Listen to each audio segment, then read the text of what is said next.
So, to begin, during the 20th century, global raw material use rose at twice the rate of population growth. Now this year, in 2017, August 2nd marked an important date on the calendar. This marked Earth Overshoot Day. Is anyone in the audience familiar with what Earth Overshoot Day represents? Anyone? All right, yeah, go ahead. It's when we consume more than we produce. It's the day that we start consuming more. Exactly. So ever since August 2nd, we've basically been operating in an ecological deficit. We've been drawing down natural resource stocks and emitting carbon dioxide into the atmosphere that can't be absorbed. So really what that means is in 2017, we need 1.7 Earths to support our current demands. And that's just this year. The World Economic Forum predicts that by 2030, we're going to have 3 billion new middle-class consumers globally. So for me, the reason I share these statistics is this for me really frames why the current system that we've been living in, the current economic model we've had since the Industrial Revolution, really can't sustain. And we really believe that there's a critical role for global business to play in driving a transition in which people's lives are improved while we reduce or even eliminate our dependence on primary materials and energy from fossil fuel. And I think that digital technology has a very critical role to play in driving this transition that we need to make. So what I thought I'd do this afternoon is just share with you some of the trends that I'm seeing, some of the work that we're doing at Google that we see as being really potentially transformative. So I'm going to touch on renewable energy, on machine learning and AI, on cloud computing, the role of geomapping and big data, and finally just sort of revisit this topic of the circular economy. So, I'm sorry, I should have asked this. Am I clicking my slides here? That works great. I'll do that. All right, perfect. All right, so first to talk about renewable energy.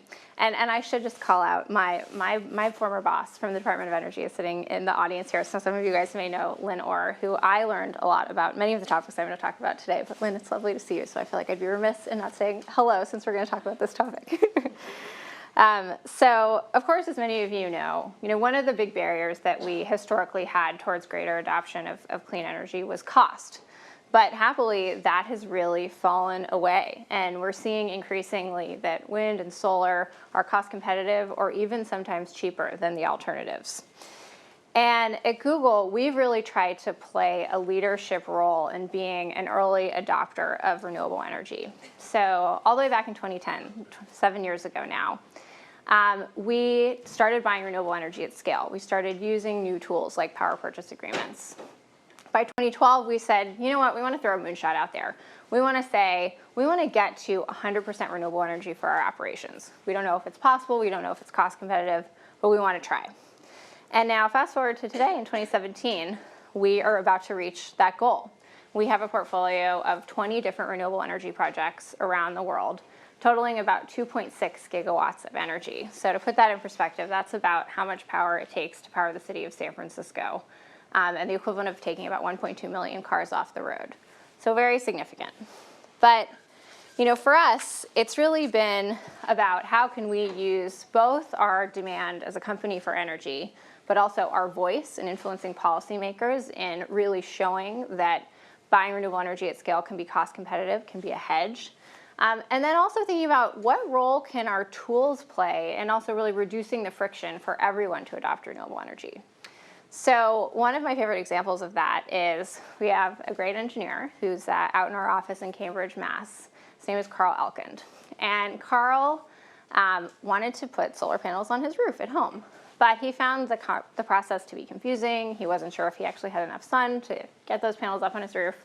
So he said, we have all of this great data through Google Earth. We have all this 3D imagery. Why can't we develop a tool to make this easier for people? So like so many great things that have been born at Google, Carl started working on this side. We call these 20% projects. And by summer of 2015, we were able to launch Project Sunroof. I'm just curious, has anybody tried Project Sunroof? Who's in the room? All right, great. So as you guys know, and everyone else, definitely check it out because it's available in all 50 states. Project Sunroof has a great, really easy to use interface. you can enter your address, and then through the 3D imagery from Google Earth, we can see, is your roof a good candidate for solar based on its orientation and shading, and then tell you how much you could potentially save, and who are the solar developers in your area that you could work with.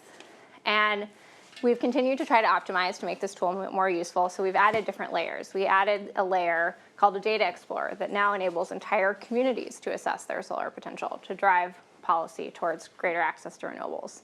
And then more recently, we also added a feature where you can see where is there already solar in your neighborhood for a little healthy competition. And another really interesting tool that we launched just recently, our Google research team, they developed this tool that is great for students, for policymakers, to test out different grid mixes to see what is the carbon intensity associated with them and what's the impact on cost.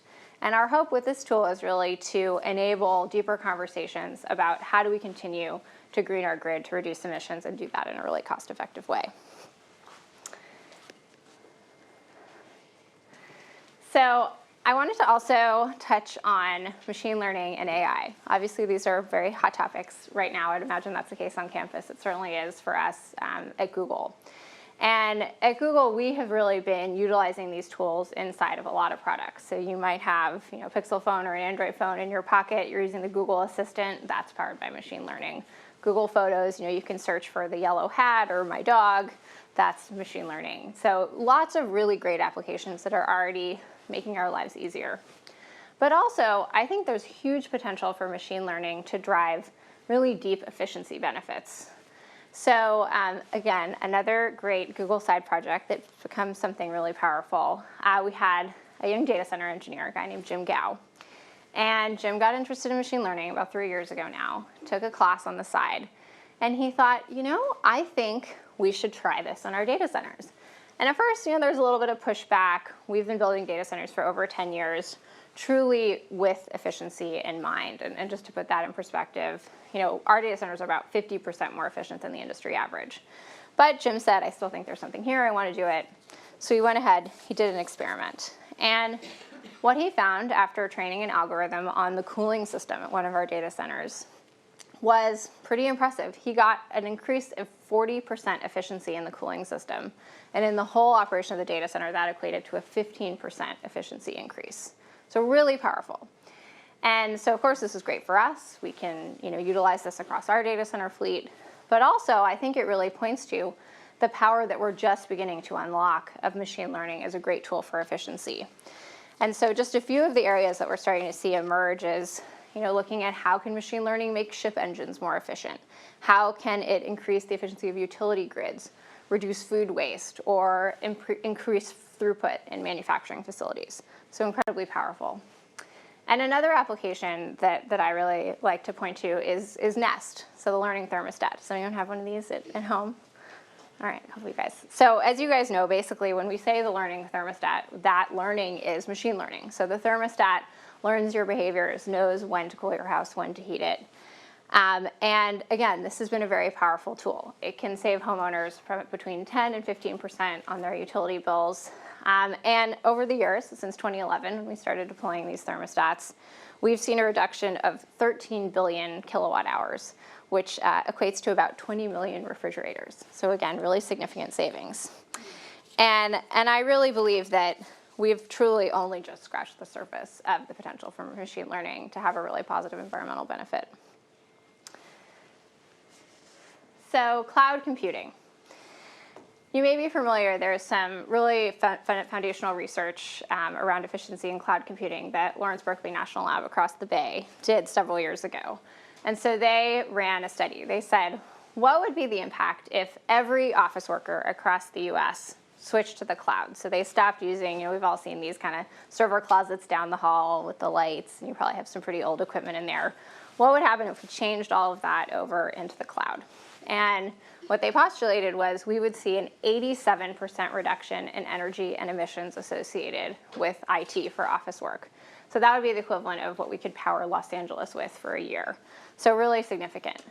And I actually had an interesting experience with this in my last job when I was working at the White House.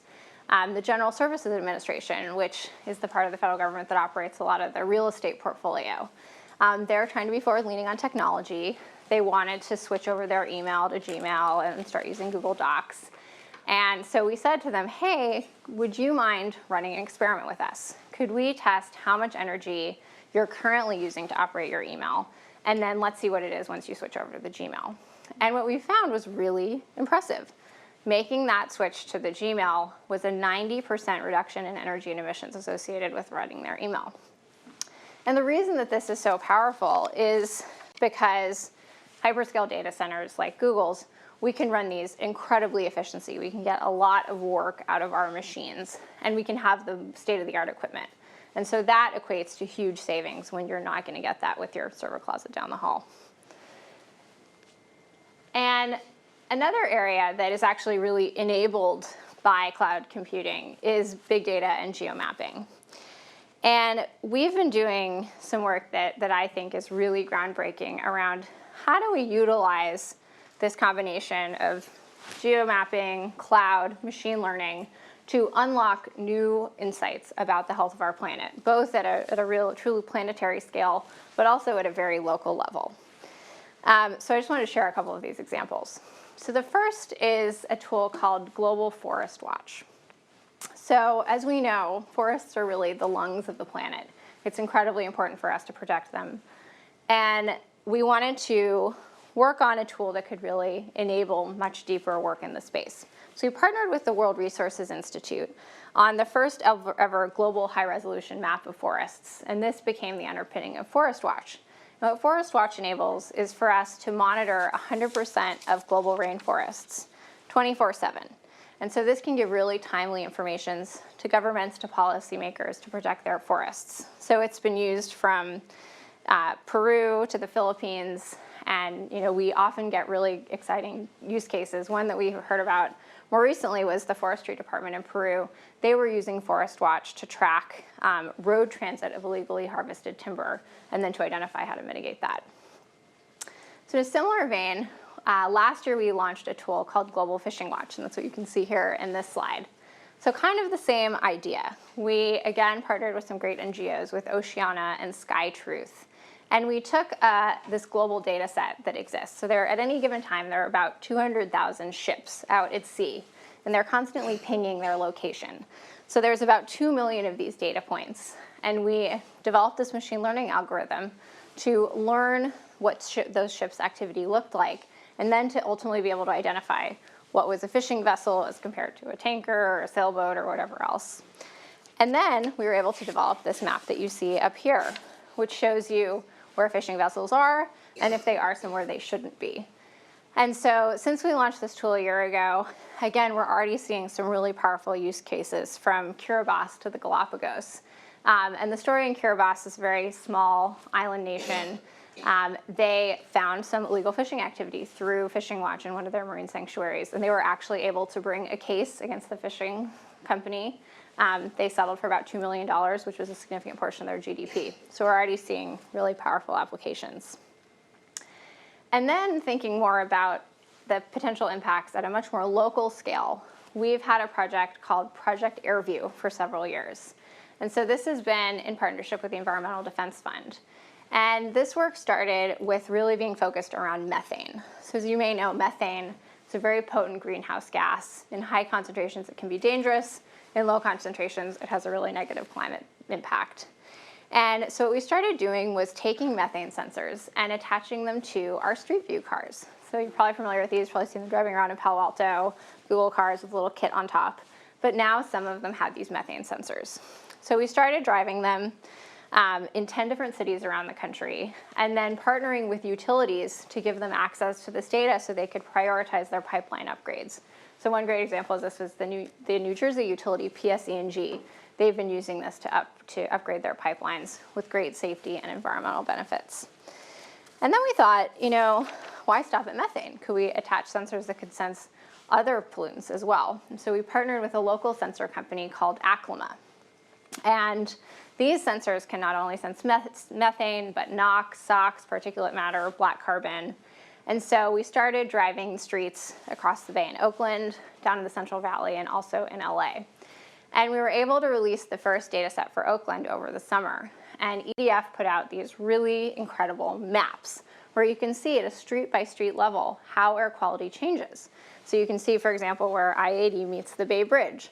There's a lot more emissions there. That has an impact on that neighboring community.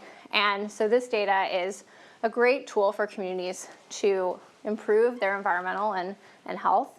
And also, we see huge potential for this. I mean, you could potentially imagine a world in which you open up your Google Maps and there's a layer for air quality, and you can pick a better bike route, or you can figure out, is it the right time to take your asthmatic child to the park? So we see a huge amount of potential there. And another area that I think sometimes goes somewhat underappreciated is actually just geotechnology itself is having a huge environmental impact, whether that's maps or Waze or other technologies that we all use every day to get around. But they're actually having a tremendous benefit as well. So there's a consultancy called Oxera that looked at this several years ago. And they said there's about 1.1 billion hours of travel time that are being saved annually through geomapping services, and about 3.5 billion liters of gasoline as well, for a savings of about 4.9 billion in fuel. So again, just having these tools is having a tremendous efficiency benefit. And speaking of Waze, which unfortunately got me a little lost on my way here, but usually great. Waze, of course, is one of these geomapping tools. It helps all of us get around better by transmitting our data about road closures, traffic jams. But also, Waze runs this program called the Connected Citizens Program. And so they're working with municipal partners in about 400 cities around the world to share data to help with better city planning. So a really great use case for this was in Brazil. When Brazil was preparing to host the Summer Olympics, they worked with Waze to do traffic management during the Olympic Games, and were actually able to reduce congestion in really powerful ways by having access to that data. And the last topic I wanted to touch on is the circular economy. So, I kind of started with this discussion of this economic model we've had since the Industrial Revolution, what I kind of refer to as take, make, dispose. So as you probably know, this vision of a circular economy is really trying to change that, to develop systems that are restorative and regenerative by design. And we've done a lot of work with this great NGO out in the UK, the Ellen MacArthur Foundation. So they did this very foundational study about the circular economy in 2015. And what they looked at in this study was, what was the economic opportunity associated with this transition in Europe? And then they particularly zoomed in on the role of digital technology. And what they found was, because digital technology is creating much higher asset utilization, as well as better tracking systems, mobile apps, all the kinds of things we've been talking about, that there's a 90 billion euro opportunity by 2050 through digital technology in this transition to the circular economy. And something we've been really interested in is particularly the role of digital technology in cities, and how can digital technology really drive this transition to a circular economy. And so we recently actually published a paper with the Ellen MacArthur Foundation about this. And what we talked about in the paper is a lot of what we've been talking about here today, the role of tools like Nest, Waze, Project Sunroof, to really help city planners, policymakers, drive change, create more restorative and regenerative models in our cities. And we also recently launched what I think is a very cool partnership, both with the Ellen MacArthur Foundation and the engineering and architectural firm Arup, that we're calling the Circularity Lab. And the goal of this project is to really explore what is the full potential of circular economy in the built environment and the role of technology. And so we're going to be creating these two demonstration projects, one out in New York, one here in the Bay Area. We're not sure where we're going to put it yet, so stay tuned. And so these we really want to be demonstrations of what's possible. How do we think about bringing healthy materials into our built environment that can be endlessly cycled? How do we think about designing spaces that can be fully reconfigured, deconstructed, and ultimately have all their component parts reused? And then how do we use technology within that built environment to make it as efficient as possible? So more to come, but we're excited about that project. So I think really just what I want to leave you with is, I think we all recognize that the challenges of climate change of our use of natural resources, these are significant challenges that we face. And I think they're obviously going to take a mixture of technology, policy, international cooperation to address. But I'm really excited about the work that we're doing at Google about this broader project of applying technology to have a really positive environmental benefit. And I really believe that we've only just scratched the surface of what's possible. So thank you so much, and would love to take your questions.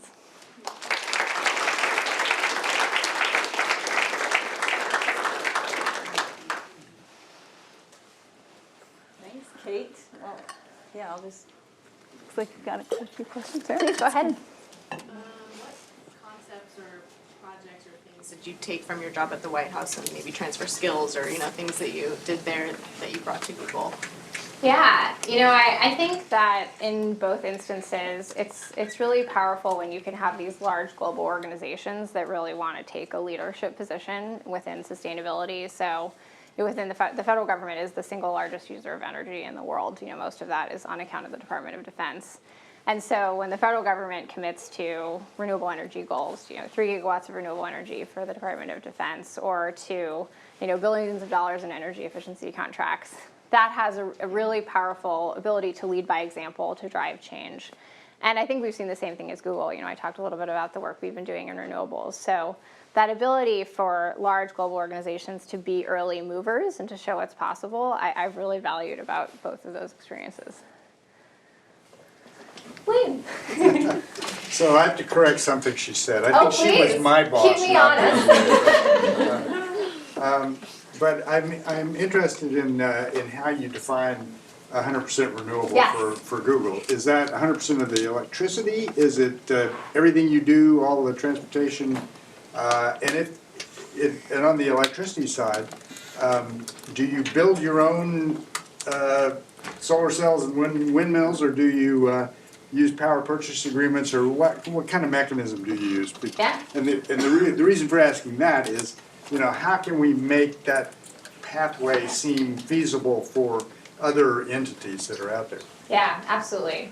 So we like to think of there being several 100% renewables on our journey. So the first one, the one that we will meet this year in 2017, is for all of the electricity we're using across our global operations, so our data centers, our offices, we're purchasing the same amount of power on an annual basis. So it's 100% global offset. And we have very stringent requirements around additionality. So we want to make sure that the projects that we're purchasing from, so to answer that piece of the question, these are largely power purchase agreements right now. We want to make sure these are new projects that are actually bringing new clean electrons onto the grid.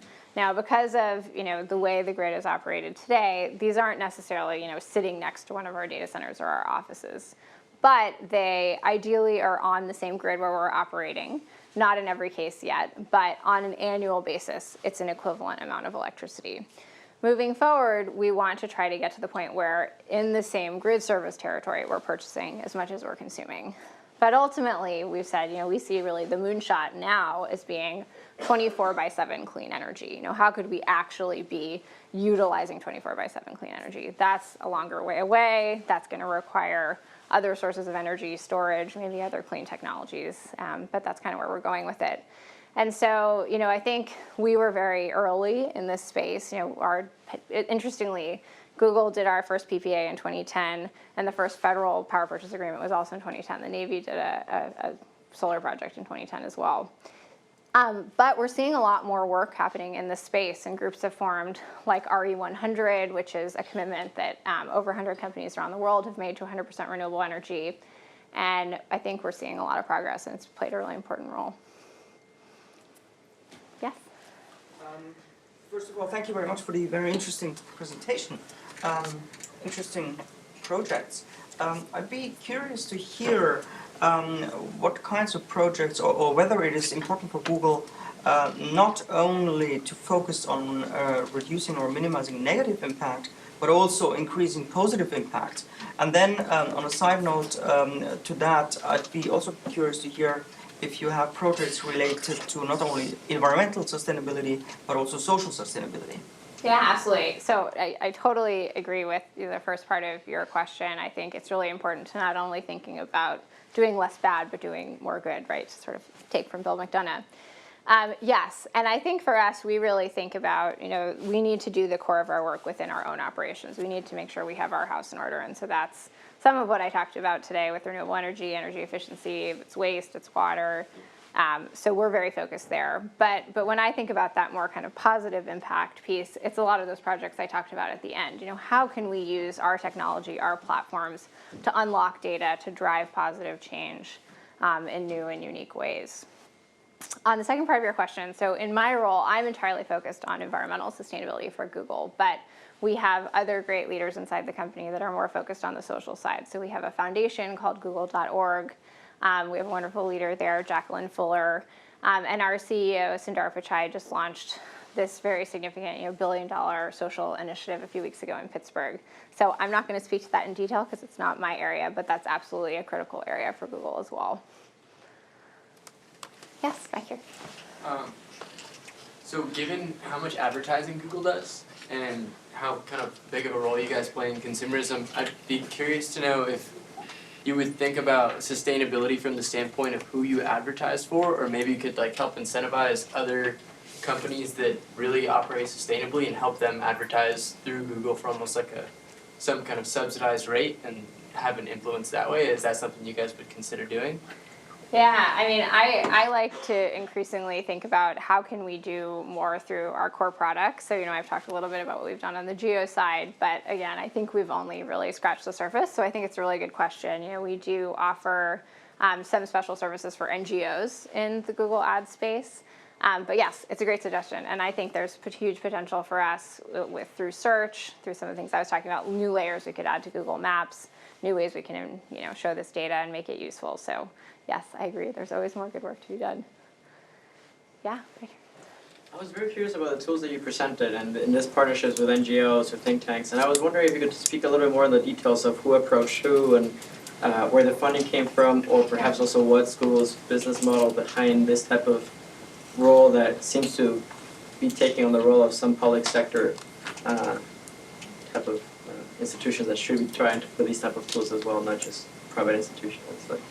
Yeah, so I think for us, partnerships are really critical. And we host this conference called Geo for Good, which is where we bring together a lot of different, large global NGOs to much smaller partners to talk about, what are new areas where we could have a unique impact, where our tools, our platforms could be used to unlock data sets. So a lot of what I talked about came out of discussions either at that forum or just through our team engaging and getting out there and hearing about where can we have the most impact, really either at this global scale or really unlocking new data sets at a community scale. And we've done all different kinds of partnerships. We've partnered with the UN, we've partnered with the European Commission, we've partnered with the US federal government. So for us, we really like to provide what we can uniquely, whether that's cloud computing, whether that's building on top of Earth or building on top of Earth Engine. So the partnerships have been really critical to us, and both public and private. Yeah, back here. This is great. I'm surprised that Google is doing so much, and love to help. So how are you thinking about including us here in the audience, communities out there, and the public in general to amplify the work that Google is doing? Yeah, great question. I think a lot of our focus has really been on kind of developing these tools and letting others use them, and then trying to share our work through our website, our environmental report. But I'd love your advice. We're always trying to figure out how we get the word out better. So any suggestions you have are very welcome. And I think there's a question right next to you too. Where do you or Google think about national carbon pricing? Or do you have a position or any thoughts you have? Yeah, we don't have an official position on it, but I think it's obviously a really important part of the policy conversation. In my time in Washington, it was something we talked about a lot. But we've been really focused on, like I was talking about, what's the role of large energy purchasers like Google in driving renewable power buying and in driving policies that unlock that. So that's really been more of our focus. Yes, go ahead. It's actually a perfect segue into my question. So as a large power purchaser, you kind of have more buying power and you have the ability to procure your own renewable contracts and that sort of thing. I know that there are a lot of smaller companies who have similar aspirations and goals, but they don't necessarily have the ability. are there mechanisms through which Google could not exactly be the electricity service provider, but someone who kind of facilitates like co-signing on renewable energy contracts or other mechanisms for encouraging smaller purchases to get into the renewable energy game? Yeah, so we've started experimenting a little bit with consortium models. So we did a consortium in the Netherlands with a few other companies where we collectively came together and bought from a wind collective of farmers. And so I think that kind of a collective model is interesting. And then I talked about Project Sunroof, right? We're also trying to figure out, are there tools that can help reduce that friction that we can offer? So, but yeah, no, I agree. I think there's more opportunity there for sure. Yeah, please go ahead. I wonder if you can say anything about how the current administration's position on the Paris Climate Accord, how that affects you as a global company, and what your thoughts on that, and what you can do and what you cannot do, if it's changed really things, or if it has.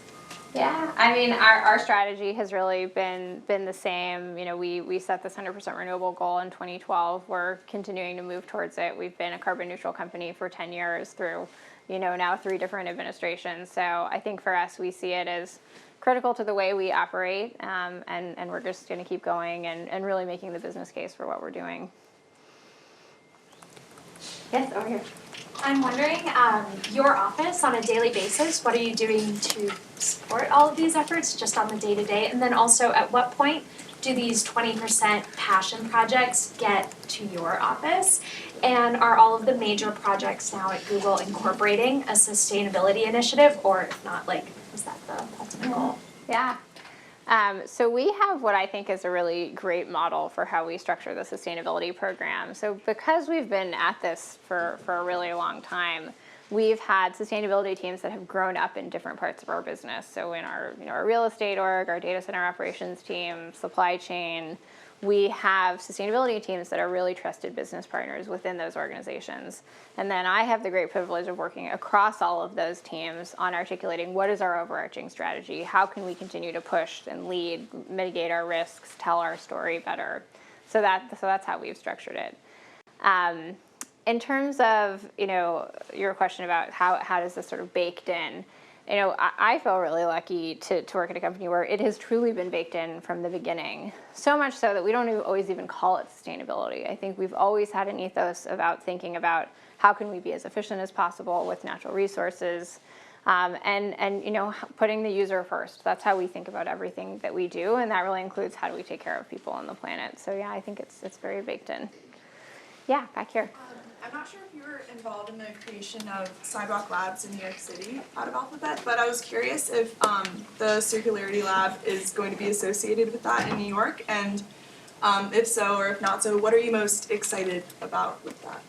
Yeah, so the Sidewalk Labs team is great. Dan Doctoroff and his whole group. So I engage with them as I do with a lot of the Alphabet companies, but we don't work together that closely. But you know, I mentioned we published this Circular Cities paper a little while ago, so we highlighted one of their technologies there. And I'm very excited about what they're doing. You probably saw the announcement that they made about the new district they're developing in Toronto. So I think they're at something very exciting. Yes. Right here. I have a question about disclosures. So it's exciting to see Google's environmental report getting more and more extensive, and I imagine it's a tricky process to decide what goes into it and what not. So I'm wondering if you could share what's the decision-making process of what to put in it or not, and what are the public or other responses after you publish that report? It's a great question. That report has been my baby for the last 2 years. So. And thank you for reading it. I don't know how many people have actually read it, but I think for me, I really see transparency as being a really important part of this conversation. And although we've only been doing a formal environmental report for a couple of years, we've always tried really hard to share about what we're doing. You know, not only our successes but our challenges. You know, so we historically have done that more in blogs and white papers. But what we found was it was hard to get the full picture if we were just sort of putting information out in a more disparate way. So we decided to pull it together in our first report at the end of last year, and it was definitely an undertaking. I think we had over 100 people that were involved with it, and you know, we really tried to think about how do we want to tell this story, and again, not only where we've succeeded, but also where are the challenges. You know, how can we make a contribution to other companies, other organizations that are trying to do this work, and we're always trying to improve. You know, there were a lot of things that we tried to improve upon this year. I'm just going into a whole process to think about how do we want to improve next year. But we're really focused on, how do we be more transparent? How do we report meaningful metrics? How do we show those year over year? And how do we share case studies? That was something we focused on a lot this year, is how do we dive a little deeper and, talk about how we did the work. So that's kind of what we've been thinking, but very open to your suggestions too. We're always trying to make it better. Yeah. I'm really curious to hear a bit more about your offset purchases. I think that Google is really unique in being a private company that's not just purchasing a lot of offsets to meet your carbon neutral goal, but also has been really thoughtful about how you do it and when you do it.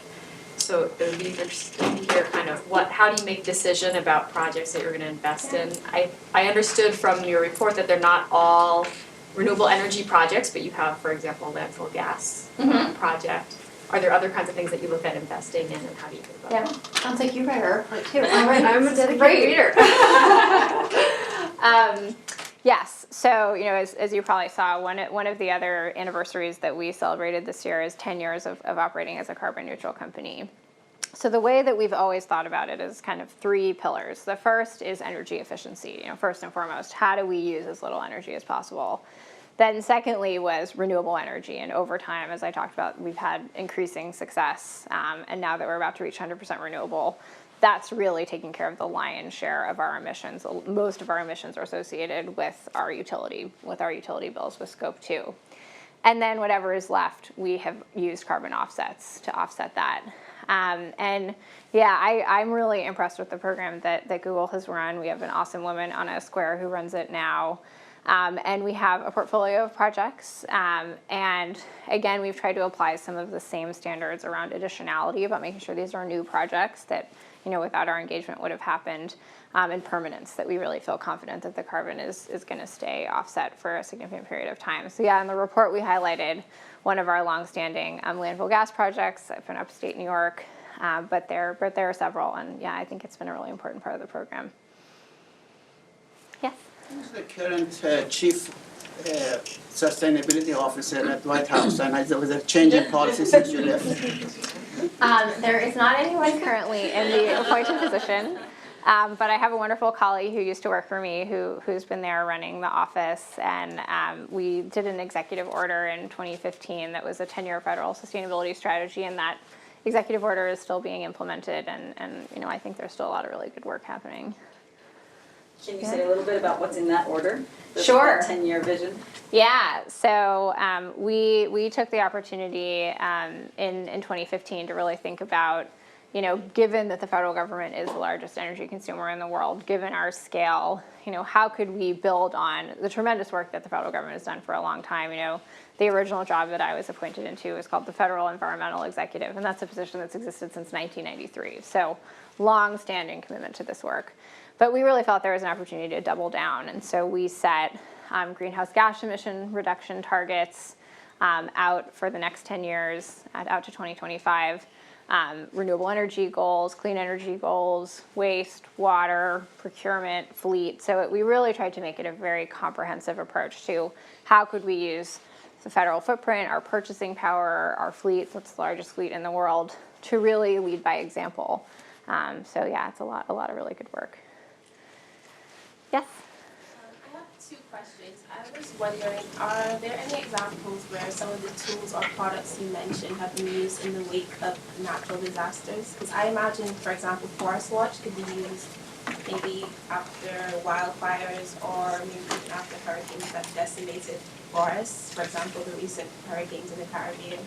And I'm also wondering if there are more examples of the use of these products in developing countries, and if Google plans to expand the use of those tools in developing countries in some way.